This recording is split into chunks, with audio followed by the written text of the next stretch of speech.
Bonjour tout le monde, j'espère que vous allez bien et ça avance. Donc aujourd'hui, on va terminer notre cours, notre exercice. On va passer à la correction de l'exercice 3 et l'exercice 4.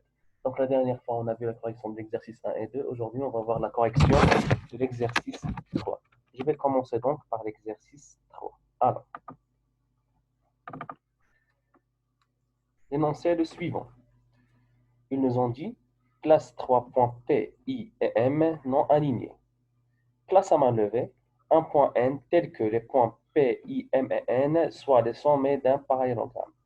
La troisième question, combien y a-t-il de positions possibles pour les points N? On les appellera ces points N1, N2, ainsi de suite. Dans chaque cas, trace puis nomme le parallélogramme obtenu. On va tracer et nommer les parallélogrammes. Donc, le but de cet exercice, c'est de voir les différentes positions d'un quatrième point par rapport à 3 points pour qu'on puisse dessiner un parallélogramme. Donc, supposons on a 3 points. Alors, je vais passer par GeoGebra. C'est pas celui-là. Donc, je pense que c'est l'autre. Alors, c'est celui-là. Voilà, effectivement. Donc, ils nous ont demandé de placer 3 points. P, M, I. Alors, ces 3 points sont des points non alignés. Non alignés, c'est-à-dire qu'ils n'appartiennent pas à la même droite. Voilà le premier point. Voilà le deuxième point. Et voilà le troisième point. Maintenant, on va placer un point N, d'accord, tel que on a un parallélogramme. Donc, par exemple, moi, je vais passer le point N ici. D'accord? Je vais l'appeler point N. Maintenant, non, plutôt c'est ici, d'accord? Maintenant, j'ai un parallélogramme. Je vais tracer mon parallélogramme. Le voilà. P, M, N et I. Voilà mon parallélogramme. Donc, le quadrilatère P, M, N, I est un parallélogramme. Mais, d'après l'exercice, il n'y a pas qu'une seule position de N. Mais supposons il y a plusieurs positions où on peut placer le N pour qu'on peut tracer des parallélogrammes différents. Donc, je vais appeler celui-là N1. Et je vais chercher les différentes positions de N pour avoir un deuxième parallélogramme. Maintenant, je vais placer le N cette fois ici. 3, 4, 5, voilà. D'accord? Je vais appeler cette position N2. Voilà N2. Et je vais tracer mon parallélogramme. Voilà. P, M, I, et N. Attendez, je vais les tracer avec une autre couleur pour que vous puissiez voir la différence. Voilà. Je pense maintenant que c'est plus clair. Donc voilà un deuxième parallélogramme. Donc, malgré qu'on a changé la place de N, on a pu obtenir un deuxième parallélogramme. Cependant, le nom de ce parallélogramme, il change. Et là, c'était quoi le nom? P, M, N, I. Le deuxième parallélogramme en vert, c'est quoi? C'est P, M, I, N2. Donc, voilà le deuxième parallélogramme. D'accord? Je vais tracer maintenant un troisième parallélogramme. Où peut-on mettre le point N3 pour avoir un autre parallélogramme? Est-ce qu'il y a d'autres possibilités? J'espère que vous en avez trouvé une troisième possibilité, car on peut placer le point ici cette fois. Voilà. Je vais tracer mon parallélogramme.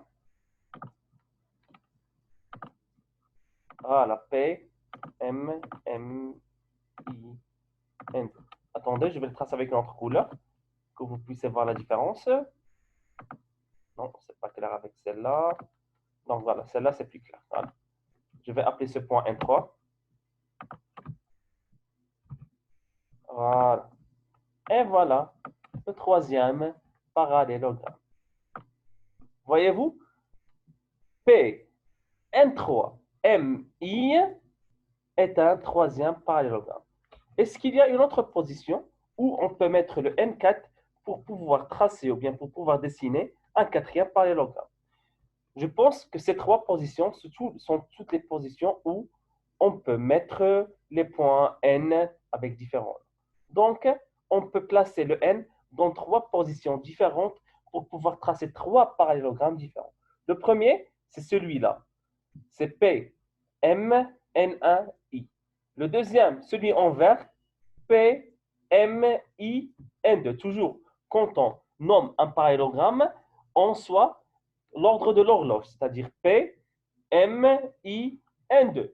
Le troisième parallélogramme en bleu, c'est P, N3, M et I. P, N3, M et I. Et voilà, on a 3 parallélogrammes. Donc, c'est ça pour le troisième exercice. Je vais tout noter sur un petit PDF pour que vous puissiez voir les différentes positions des points. D'accord? On passe maintenant au quatrième exercice. Pour l'exercice 4, ils nous ont donné, voilà l'exercice 4, ils nous ont donné une petite figure. D'accord? Là où il y a deux parallélogrammes. On a le parallélogramme DEFC ainsi que le parallélogramme ADCB. D'accord? Donc, deux parallélogrammes. Ils nous ont dit que ABCD et CDEF sont deux parallélogrammes. Démontre. Ils nous ont demandé de démontrer que le parallélogramme ABFE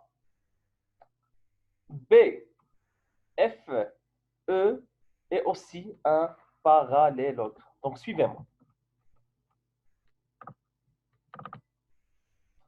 Voilà, j'ai essayé de tracer la figure qu'on avait tout à l'heure.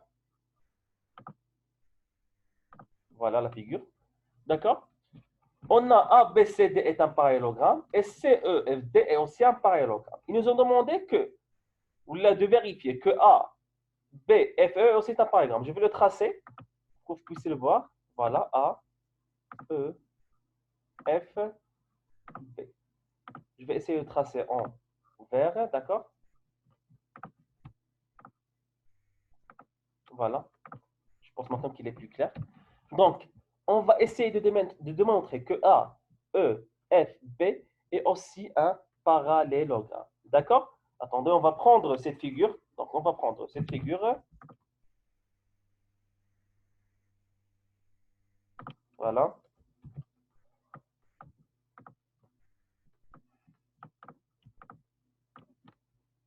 Et je vais le placer sur mon fichier. Donc, voilà. Voilà la figure. Voilà. D'accord? Là, c'est la correction, bien sûr. De l'exercice 4. Bon. Voilà.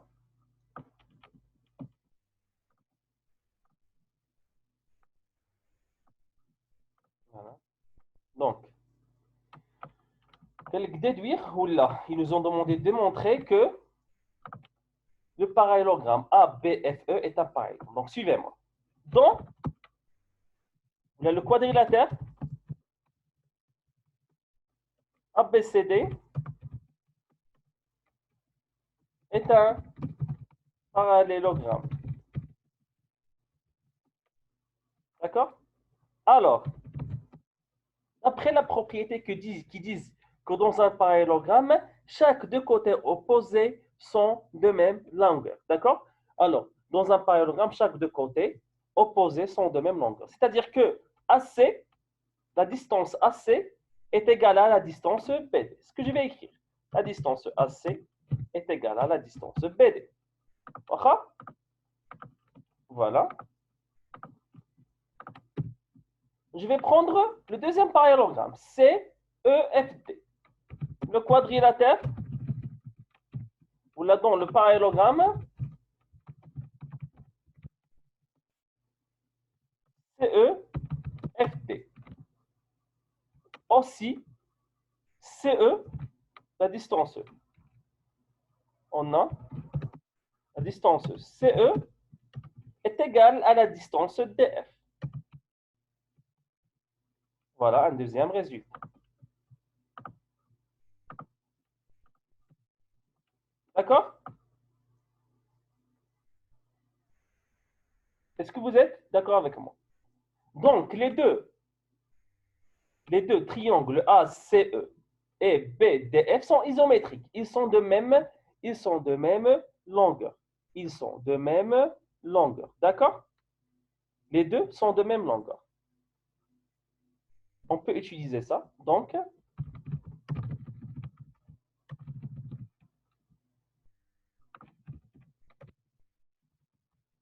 les deux triangles ACE sont de même mesure. ACE et BDF sont isométriques.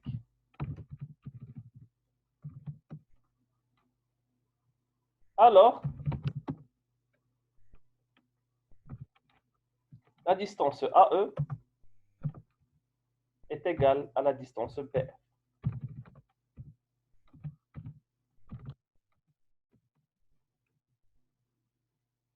Et de la même façon, on peut prouver que EF est égal à A. Ça, c'est la première manière de faire. Mais cette manière est un peu compliquée. Donc, est-ce qu'il y a une deuxième manière ou une deuxième façon de faire pour démontrer que c'est un parallélogramme? Donc, suivez-moi s'il vous plaît. Il y en a une deuxième manière. Il suffit que démontre que AB et EF sont isométriques et sont parallèles. S'ils sont isométriques et parallèles, c'est suffisant pour dire que AEFB est un parallélogramme. Alors, suivez-moi. Je vais prendre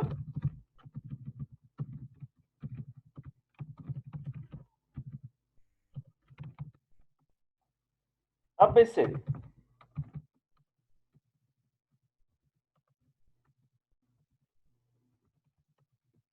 On a la distance AB est égale à la distance CD. Ainsi, et bien sûr, AB, la droite AB est parallèle.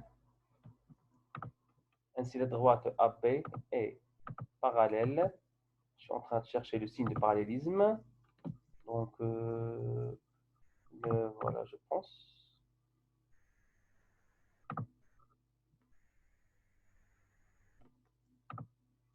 Voilà, elle est parallèle à CD.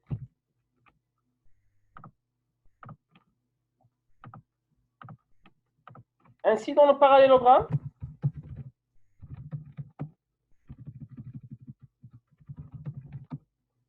C, E,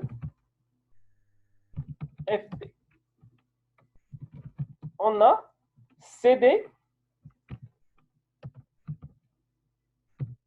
est égal à EF, car ce sont deux côtés opposés.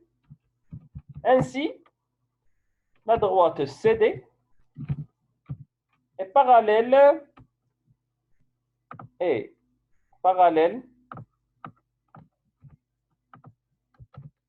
à la droite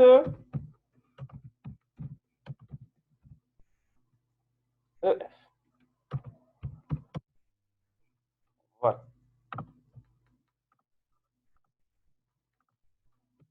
On a deux résultats. On a AB est égal à CD et CD est égal à AB. Donc, si je dis que Ahmed, il est de même âge que Leïla, et Leïla est de même âge que Sana, c'est-à-dire que Leïla et Ahmed, ou que Sana et Ahmed sont de même âge. C'est-à-dire que Ahmed est de même âge que Leïla, et Leïla de même âge que Sana. Alors, Ahmed et Sana sont de même âge. La même chose ici. Si je dis, c'est la relation à trois. Si je dis que AB est isométrique à CD, ou là que la distance AB est égale à la distance CD. Ainsi, la distance CD est égale à la distance EF. Donc, les deux distances AB et EF sont égaux. D'accord? Et si je dis que AB est parallèle à CD et CD est parallèle à EF, donc AB et EF sont parallèles. Donc, alors, d'après les deux résultats, on conclut que AB est égal à EF et la droite AB est parallèle à la droite EF. ce qui fait que le quadrilatère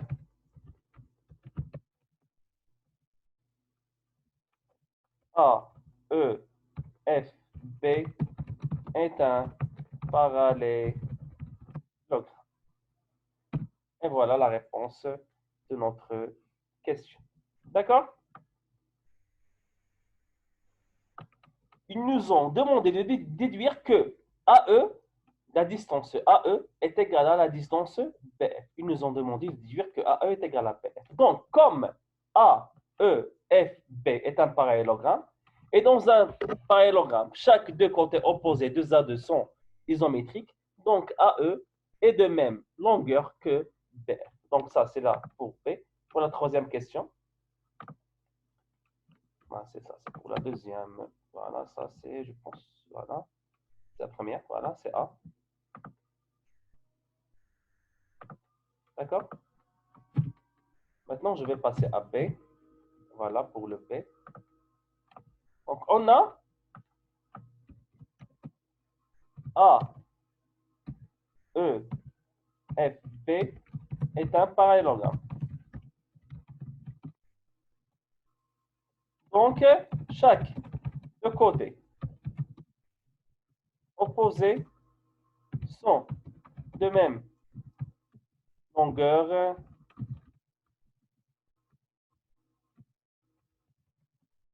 de A2. Alors, d'après cette propriété, on peut tout simplement déduire que AE est égal à B. Et voilà pour la deuxième question. Donc, on a prouvé que AEFB est un parallélogramme à l'aide de la propriété des côtés, c'est-à-dire que chaque deux côtés opposés de A2 sont de même longueur et ainsi leurs supports sont parallèles, ce qui nous a amené à démontrer que la distance AE est égale à la distance BF. Donc voilà pour les deux exercices. J'espère vivement que vous avez bien saisi les corrections. Je vais essayer d'envoyer les corrections dans un fichier PDF avec et pour qu'on puisse passer à la deuxième propriété, celle des angles d'un parallélogramme. Allez, très bonne journée. Au revoir.